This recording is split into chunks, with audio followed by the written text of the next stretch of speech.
ভারতে মুসলিম হওয়াই কি অপরাধ? কম্বল কেড়ে নিলেন বিজেপি নেতা আর বৃদ্ধকে পেটালেন উগ্রবাদী যুবক।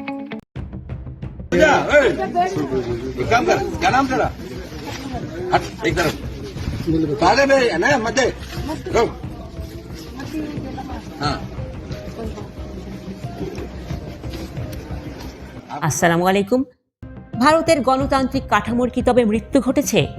যে দেশে ধর্ম বর্ণ নির্বিশেষে সমান অধিকারের কথা বলা হয়, সেই ভারতেই এখন ধর্মীয় পরিচয় দেখে সাহায্য করা হচ্ছে, কিংবা কেবল মুসলিম হওয়ায় প্রকাশ্যে মারধর করা হচ্ছে। রাজস্থানে এক বৃদ্ধার হাত থেকে কম্বল কেড়ে নিলেন বিজেপি নেতা।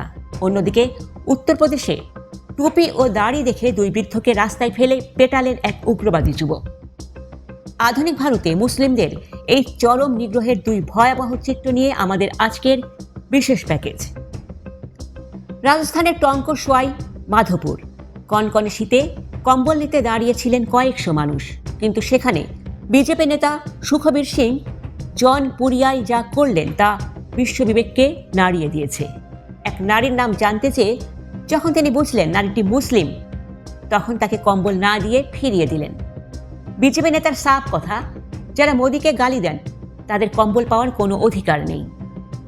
ঘন্টার পর ঘন্টা লাইনে দাঁড়িয়ে থাকা সেই অসহায় নারীদের শূন্য হাতে ফিরিয়ে দিয়ে তিনি দাবি করেছেন এটি তার ব্যক্তিগত কর্মসূচি।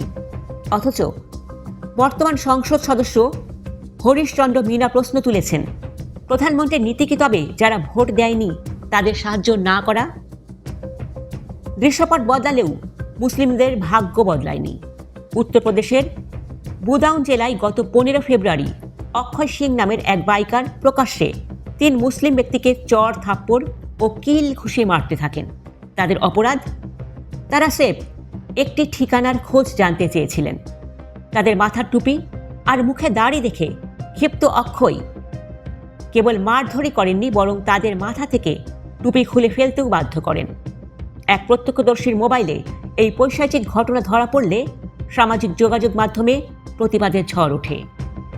মানবাধিকার সংগঠনগুলো জানাচ্ছে, মোদী সরকারের এই মেয়াদে এ পর্যন্ত 950টিরও বেশি ঘৃণ্য বিদ্বেষমূলক সহিংসতার ঘটনা রেকর্ড করা হয়েছে।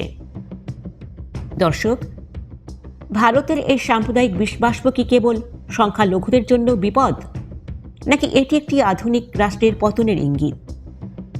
এক বৃদ্ধার হাত থেকে কম্বল কেড়ে নেওয়া কিংবা বৃদ্ধের টুপি খুলে নেওয়া কি কোনো সুস্থ সমাজ বা রাজনৈতিক নেতার কাজ হতে পারে? আপনার মূল্যবান মতামত আমাদের কমেন্টে জানান।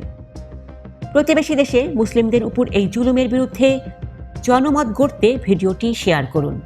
সত্যের পক্ষে থাকতে আমাদের চ্যানেলটি এখনই সাবস্ক্রাইব করুন। ধন্যবাদ।